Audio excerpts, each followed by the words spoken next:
জাতির পিতা বঙ্গবন্ধু শেখ মুজিবুর রহমানকে সপরিবারে হত্যা মামলার মৃত্যুদণ্ডপ্রাপ্ত ৬ আসামিসহ ৬০ জনের ফাঁসির দড়ি টানা আলোচিত জল্লাদ শাহজাহান ভূঁইয়া মারা গেছেন। সোমবার ঢাকার শহীদ সরওয়ার্দী মেডিকেল কলেজ হাসপাতালে চিকিৎসাধীন অবস্থায় তার মৃত্যু হয়। জল্লাদ শাহজাহানের বোন ফিরোজা বেগম মৃত্যুর বিষয়টি নিশ্চিত করেছেন গণমাধ্যমকে। জানা যায়, সাভারের হেমায়তপুর যাদুরচর এলাকায় একটি ভাড়া বাসায় থাকতেন শাহজাহান। রোববার রাত ৩:৩০টার দিকে বুকে ব্যথা শুরু হলে তাকে ঢাকার শহীদ সরওয়ার্দী মেডিকেল কলেজ হাসপাতালে নেওয়া হয়। সেখানেই চিকিৎসাধীন অবস্থায় তার মৃত্যু হয়।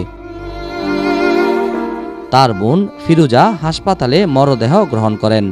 আইনগত কার্যক্রম শেষে শাহজাহানের মরদেহ নরসিংদীর পলাশ উপজেলার ইসাখালী গ্রামে দাফন করা হবে।